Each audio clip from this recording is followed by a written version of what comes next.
안녕하세요. 결혼 3년 차 남자입니다. 얼마 전 저는 이혼을 결심했습니다. 저의 결심은 아주 확고합니다. 와이프가 바람을 피웠냐고요? 아니면 제가 바람 피우다 걸렸냐고요? 아니요. 이혼의 가장 흔한 이유인 서로의 성격 차이 때문에 이혼하냐고요? 그것도 아닙니다. 저와 와이프 둘의 문제가 아니라 장모라는 사람 때문에 이혼을 결심했습니다. 엄밀히 말하면 와이프도 문제가 있었지만 장모한테 문제가 없었다면 둘이 어떻게 잘 해결하면서 계속 살았을 겁니다. 완벽한 결혼 생활이라는 게 어디 있겠습니까? 서로 부족한 점이 있으면 보완해주고 서로 맞지 않는 부분이 있으면 서서히 맞춰 나가거나 인내하면서 사는 거죠. 그런데 결혼 당사자가 아닌 제3자가 결혼 생활에 끼어들게 되니 그것도 아주 깊게 개입하니까 도저히 결혼 생활을 이어갈 수가 없더라고요. 번외로 3년간 장모한테 하도 시달려서 저는 이제 30대 중반밖에 되지 않았는데 머리가 아주 허전합니다. 원래 아버지가 대머리시냐? 우리 집안엔 아버지 사촌까지 대머리인 사람이 없습니다. 외가 쪽도 아주 먼 친척 말고는 대머리인 사람 없습니다. 머리숱이 하도 빠져 병원에 갔더니 유전적 탈모 증상이 발현된 게 아니라 스트레스성 탈모라고 하더라고요. 장모 때문에 스트레스 받아서 머리가 빠지고 빠지니까 사위인 제게 대머리라며 자기 딸이 대머리인 남편하고 어떻게 살겠냐고 하면서 스트레스를 줘서 더 머리가 빠지는 악순환이 되는 겁니다. 와이프와는 대학원 동기로 만나 연애를 하고 결혼을 했습니다. 저희가 나온 대학원은 국내 내로라 하는 명문대학입니다. 그런데 저는 그 대학의 학부 출신이 아니라 다른 학부를 다녔습니다. 학부는 대학원보다 조금 낮게 평가되는 대학이었죠. 그렇다고 아주 이름 없는 잡스러운 곳은 아닙니다. 나름 서울 소재 중위권 대학이죠. 와이프는 학부도 그 대학을 나와 그대로 대학원을 진학했어요. 제가 군대 제대하고 영어도 공부할 겸 워킹 홀리데이로 외국에서 1년 살고 들어왔으니까 둘이 나이 차이는 3살 납니다. 와이프를 처음 만났을 때는 요즘 친구들과 달리 상냥하고 여성스럽고 순진한 매력이 있었어요. 말투도 순수한 어린 소녀처럼 귀여웠고 행동이나 태도도 무척 애교가 넘쳤죠. 서로 본격적인 연애를 할 때도 어린아이처럼 순수한 모습을 많이 보여줬어요. 일종의 마마걸이라고나 할까. 달고 다른 여자들보다 순수함이 넘치는 친구였어요. 마마보이는 여자들에게 기피 대상일 수 있지만 마마걸은 취향에 따라 엄청 선호될 수 있어요. 제가 바로 그렇습니다. 지금의 저는 그런 취향을 아주 저주하지만 말이에요. 좋을 때는 순수하고 귀엽고 천진해 보이지만 지금 와서 보면 아주 부정적으로 보입니다. 항상 자기 엄마한테 물어보고 의존하는, 말하자면 정신적으로 덜 성숙한 거였죠. 그렇더라도 성격이 완전 사이코처럼 이상한 것도 아니었고 연애하면서 워낙에 콩깍지 쓰여서 그런지 결혼까지 했습니다. 와이프는 대학원을 졸업하자마자 대기업에 취업했고 저는 이왕 공부한 거 박사 과정까지 가보자고 결심해서 공부를 계속했어요. 박사 과정 때부터는 대학 강의도 들어오고 해서 몸은 좀 고됐지만 제 앞가림 정도를 했습니다. 그러던 어느 날 와이프가 덜컥 임신을 하게 됐어요. 집이 하도 엄해서 와이프는 졸업을 하고 취직을 한 뒤에도 외박하는 게 그렇게 자유롭지 못했어요. 저랑 연애를 3년 넘게 했는데도 사랑을 나누는 게 정말 분기별 한 번 있을까 말까 할 정도였죠. 그런데 그 희박한 관계에서 덜컥 임신이 된 겁니다. 와이프의 임신 소식은 본인한테 들어서 안 게 아닙니다. 대학 강의를 끝내고 나가는데 강의실 밖에 와이프의 어머니, 그러니까 지금의 장모가 직접 오셨더라고요.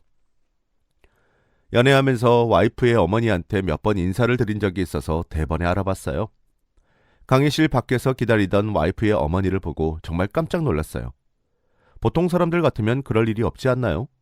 아무리 급한 일이라도 전화를 먼저 하고 약속 잡아서 만나지 와이프의 어머니처럼 제가 강의하는 강의실까지 찾아온 경우는 한 번도 본 적도 들어보지도 못했습니다.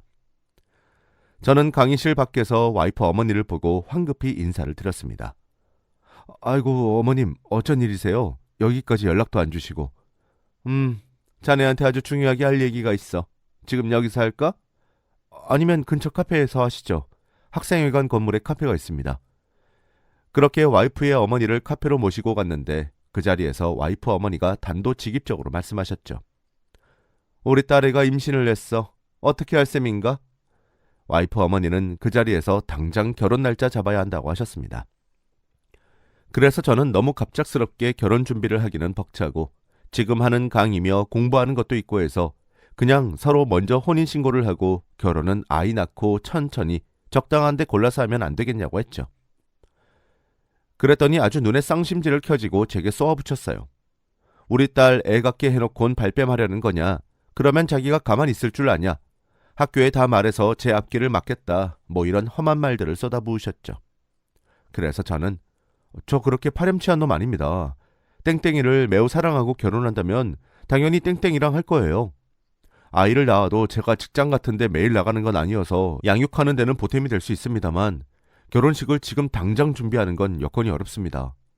그렇게 하소연을 했죠. 하지만 씨알도 먹히지 않았습니다. 저는 하는 수 없이 와이프 어머니가 하자는 대로 결혼식을 올리기로 했습니다. 와이프의 배가 불러오기 전에 해야 해서 당장 한 달 후에 하기로 했죠. 결혼식을 한 달 안에 준비한다는 게 말처럼 쉬운 일이 아닙니다. 와이프도 회사에 다니고 있고 저도 박사 논문 준비하랴 강의 준비하랴 그것만으로도 눈코 뜰 새 없이 바쁩니다. 돈이라도 많다면 어떻게든 준비를 하겠지만 당장 신혼집 장만도 막막한 일이죠. 와이프 어머니는 신혼집하고 혼수는 나중에 준비하고 일단은 처가에 들어와서 살랍니다. 와이프 아버지는 몇 년 전에 돌아가셨습니다. 평생 교편을 잡으셨다네요. 정년 퇴임 직후에 지병으로 돌아가셨습니다. 게다가 와이프는 외동딸이고요. 처가엔 지금 어머니와 와이프 둘이 삽니다. 방이 큰 평수의 아파트여서 저희 부부랑 같이 살아도 충분하다고 했어요. 아이 낳으면 와이프 어머니가 봐주기도 편하고요. 그래서 저는 어쩔 수 없이 와이프와 어머니가 시키는 대로 따를 수밖에 없었습니다. 정말 번갯불에 콩 볶아 먹듯이 빨리 준비했습니다. 예식장부터 잡고 결혼 사진도 찍고 그 사진 배경으로 청첩장 디자인도 하고 청첩장을 가까운 지인들에게 발송하기 직전 와이프는 유산을 냈습니다. 정말 안타까운 일이었죠. 그래서 그동안 정신없이 준비했던 결혼식을 취소했습니다. 그런데 와이프 어머니는 이왕 이렇게 된 거 딸의 몸 컨디션이 회복되면 결혼식을 마냥 미루지 말고 몇 달 뒤라도 하자고 하셨어요. 몇 달 뒤라면 뭐 괜찮겠다 싶었습니다. 한번 급하게 속전속결로 준비해봤더니 경험도 쌓였으니까 시간도 좀 여유 있겠다, 무리 없을 거라 생각했죠. 그렇다 해도 신혼집은 처가였습니다. 처음 계획했던 대로 결혼을 하고 처가에 들어가 살기로 했습니다. 그렇게 우리는 그해 결혼식을 올렸습니다. 저희 부모님은 지방에 사셔서 결혼 준비를 하는데 크게 관여할 수가 없었어요. 모든 건 장모님의 진두지휘 아래 결혼식이 준비됐죠. 저랑 와이프 둘이 준비할 수 있는 것들도 와이프는 본인이 결정하는 게 없었습니다. 결혼 반지부터 드레스, 심지어 신랑인 저의 메이크업까지 어떤 스타일로 해야 할지 정말 하나하나 일일이 와이프 어머니의 의견을 물어봤고 모든 결정은 장모가 했습니다. 그때까지만 해도 외동딸이다 보니까 그렇게 온 관심을 기울이나 보다 했습니다. 몇 년을 연애를 하면서 서로 사랑을 나눈 것도 몇 달 잠깐이었고 그것도 와이프가 학교를 졸업 후 취업을 하면서부터는 정말 드물게 사랑을 나눴어요.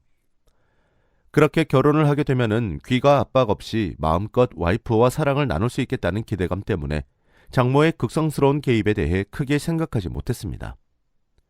저와 장모와의 갈등은 결혼식을 마치고 신혼여행 가는 것부터 해서 본격적으로 시작됐습니다. 장모가 신혼여행에 따라오겠다고 하더라고요. 와이프 아버지가 살아계실 때는 선생님이다 보니까 1년에 한 번씩 해외여행을 다녔는데 돌아가신 후에는 여행을 가지 못했다는 겁니다. 혼자 갈 수도 없고 딸이 대학에 다닐 때는 방학 때 같이 갔지만 이제 취직을 해서 그럴 여유도 없고 결혼 휴가가 그나마 해외여행 갈 만큼 길게 낼 수 있는 휴가라서 자신도 함께 가겠다는 거예요. 황당했어요. 와이프에게 저는 난색을 표했습니다. 근데 와이프는 혼자 남은 엄마가 불쌍하지도 않냐며 울고 불고 난리를 치더라고요. 하는 수 없이 신혼여행을 장모와 함께 갔습니다. 신혼여행지에서도 숙소도 바로 옆방에 잡고 낮 동안 내내 함께 다니다가 밤에 숙소에 들어오면 와이프랑 둘이서 오붓하게 보낼 생각에 들떠있는데 여지없이 저희 방에 노크하고 들어오시는 거예요. 졸릴 때까지 와이프와 수다를 떨다가 늦은 밤에서야 자신의 방으로 돌아가셨죠. 조금 전까지 장모와 함께 있었는데 바로 허니문의 분위기로 바뀌겠어요? 말 그대로 산통 다 깨진 분위기였죠. 아침에도 보니 잠자리가 바뀌어 일찍 깼다며 꼭두 새벽에 저희 방에 오셨어요. 신혼여행이 아니라 모녀의 해외여행 가이드 노릇만 실컷 하다가 돌아왔죠. 그게 갈등의 시작이었다면 본격적인 갈등은 제 직업을 바꾸라는 장모의 압박이었어요. 저보고 이제 결혼해서 와이프를 책임져야 하고 아이가 생기면 아버지 노릇을 해야 하는데 앞날에 대한 보장이 없는 공부를 언제까지 하겠냐는 거예요. 박사 과정 수료로 만족하고 취직을 하라는 겁니다. 대학 강사 그까짓 거 해서 기껏해야 보니 용돈벌이밖에 더 되냐.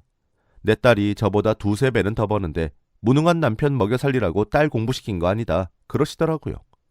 뭐 그렇게 말할 수 있겠죠. 그런데 거기서 그치는 게 아니라 완전 선을 넘더라고요. 제게 아무리 가방끈이 길어봤자 학부 학벌이 시원찮다. 게다가 괜한 공부를 하겠다고 허송세월만 해서 나이만 많아서 좋은 직장 구하기 힘들 거다. 아무리 애써도 제가 당신 딸보다 좋은 직장 갖는 것은 기대 안 한다. 분명히 연봉도 딸보다 적을 테니까 그만큼 벌 일을 하라는 겁니다. 당신 딸은 정말 손에 물 한 방울 묻히지 않게 집안일은 저와 장모가 반반씩 나눠서 하자는 거였어요. 그냥 가사 분담해서 같이 하자면 누가 반대를 하겠습니까? 거기서 학부 학벌은 왜 거론하며 면박하면서 사위를 모자란 사람을 만들 것까지 없잖아요. 장모는 그렇게 같은 말을 해도 사람을 무시하고 속을 팍팍 긁으면서 말했습니다. 그때만 해도 신혼이어서 장모의 그런 말을 듣고도 꾹 참고만 있었어요. 저는 장모 말대로 박사과정 수료를 끝내고 학위 논문도 무기한 연기하며 학교를 나왔습니다. 요즘 취직을 하려면 대학 교수 자리 아니고선 어디에 하기 쉽습니까? 그냥 한 살이라도 젊고 빠릿빠릿하게 일 잘할 젊은 친구들이 취업 전선에서도 유리합니다. 그나마 다행으로 꽤 괜찮은 중견기업에 취업을 했습니다. 물론 대기업 이런 곳보다 위험 부담은 적었죠. 박사 수료 과정을 연봉 호봉으로 쳐주지 않았죠. 대기업이 아닌 중견기업이다 보니까 그럴 수밖에요. 그래도 요즘 같은 세상에 수습기간 거의 없이 바로 취직하는 게 어딥니까? 장모에게 취직을 했다고 하니까 다른 장모 같으면 축하한다면서 조촐하게 저녁에 고기 반찬이라도 준비해서 저녁상 봐주기라도 할 텐데 장모는 아주 모진 말을 말하더군요. 대뜸 거기가 어디냐? 처음 들어보는 회사다. 혹시 오피스텔 구석에서 직원 서너 명 있는 구멍가게 회사 아니냐? 라고 하더라고요. 기가 찼지만 그래도 성심껏 나름대로 업계에서 굵직한 중견기업이라고 했죠. 연봉이 얼마냐? 그저 돈만 우리 딸보다 얼마가 적네 이러면서 제 속을 박박 긁었습니다. 결혼하고 1년이 넘도록 우리 부부에게 아이 소식이 없었어요. 첫 번째 임신해서 유산이 된 뒤에 혹시라도 몰라서 우리 부부는 피임을 하지 않았어요. 임신이 되면 축복이라 여기고 유산되지 않게 조심조심 출산 준비를 하려고 했죠. 그런데 어찌된 일인지 임신 소식이 없었어요. 아예 못한 것도 아니었죠. 임신이란 게 여자들 배란날에 맞춰 한 달에 며칠 안 되는 시기에 사랑을 나눠야 되는 겁니다. 그것도 매번 되는 게 아니라 정말 모든 요건이 딱 맞아야 되는 거죠. 그런데 처가살이를 하면서 장모에게 시달리다 보니 신혼이라도 사랑을 나누는 게 흔치 않았습니다. 신혼 때는 정말 하루가 멀다 하고 사랑을 나눈다고 하잖아요. 그렇게 매일 같이 하다 보면 배란일을 피할 수가 없겠죠. 피임하지 않고 매일 사랑을 나누면 정상적인 부부 사이에서는 임신이 될 겁니다. 하지만 우리 부부는 사랑을 나누는 게 많지 않았어요. 모처럼 사랑을 나누려고 하다가도 거실에서 장모 인기척이 느껴지면 제가 잘 안 됐습니다.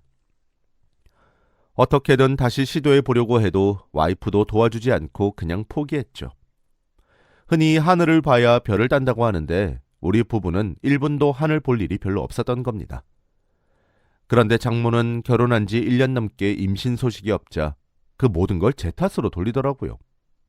제가 사내구실을 제대로 못한다는 거 있죠?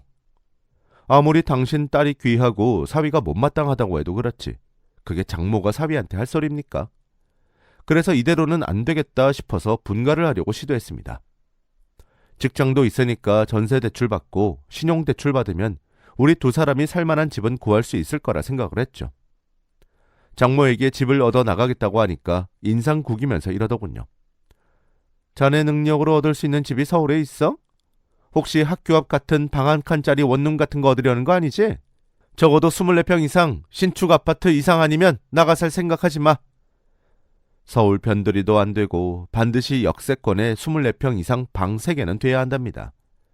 방이 3개 이상 있어야 되는 건 부부 침실, 와이프 드레스룸, 그리고 아이가 생기면 아이방, 그래서 방이 3개가 필요하단 거예요. 원래 30평을 말하려다가 제 형편을 고려해서 말한 거랍니다. 그 정도 아파트면은 전세가로 3억도 별로 없을 겁니다. 무슨 수로 당장 제가 그런 돈을 마련하겠어요? 대출받고 시골에 계신 부모님께 도움을 받아도 2억도 간신이죠. 한마디로 나가 살 생각 말라는 거죠. 장모는 우리 부부를 분가시킬 마음이 없는 겁니다. 저는 참 이해할 수 없는 게 장모는 제가 그렇게 못마땅한 사위이고 제가 하는 걸 일일이 간섭하고 싫어하면 오히려 따로 사는 게 서로 좋을 것 같은데 분가를 시키려 하지 않았어요. 아무래도 왕따시키는 학생들처럼 자기 딸과 붙어먹는 저를 왕따시키는 재미를 보려고 하는 것 같기도 합니다. 그렇게 온갖 수모와 멸시를 당하며 3년을 살았습니다. 스트레스로 머리숱도 거의 반 대머리까지 되었고 우리 부부 사이에는 여태 애도 생기지 않았습니다. 그러다 보니 저도 와이프에게 콩깍지가 벗겨진 지 오래됐죠. 그런데 얼마 전 제가 이혼을 결심하게 된 사건이 벌어졌어요. 평소 세탁물을 와이프와 장모, 저 따로 분리해 놓습니다. 세탁기에도 따로 분리해서 넣고 돌리고요. 그런데 제가 야근하고 돌아왔는데 와이프와 장모는 이미 잠을 자고 있더라고요. 그래서 거실에 불을 켜기도 그렇고 장모 방이 세탁물 보관함이 있는 발코니와 창이 연결돼 있어서 불을 켜게 되면 장모가 혹시 깰까봐 그냥 불을 켜지 않고 캄캄한 상태에서 속옷 빨랫감을 세탁물 보관함에 넣었어요. 그런데 그게 장모의 세탁물 보관함에 들어갔나 봐요.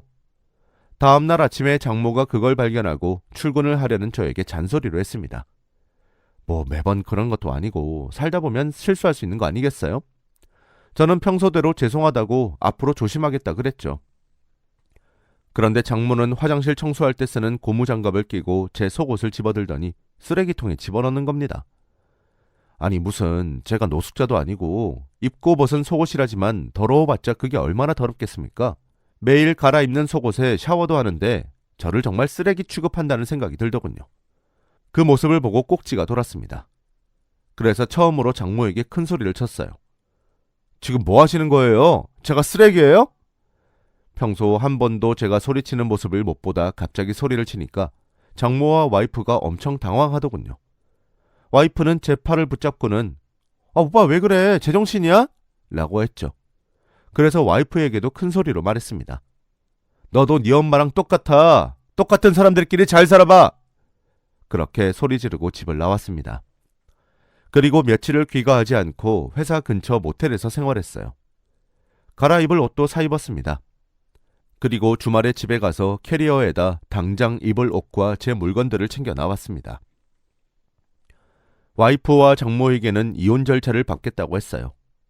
저희 부부 사이에 아이도 없고 딱히 재산 분할을 할 것도 없습니다. 위자료라도 받는다면 제가 받아야 하지만 법적으로 딱히 그런 게 받아질지는 모르겠네요. 그냥 가볍게 협의 이혼을 할 생각입니다. 정말 이혼하고 새 출발을 하게 되면 처가를 향해서 오줌도 안 놓을 생각입니다. 아무튼 제 이야기는 여기서 끝입니다. 사연 들어주셔서 감사합니다.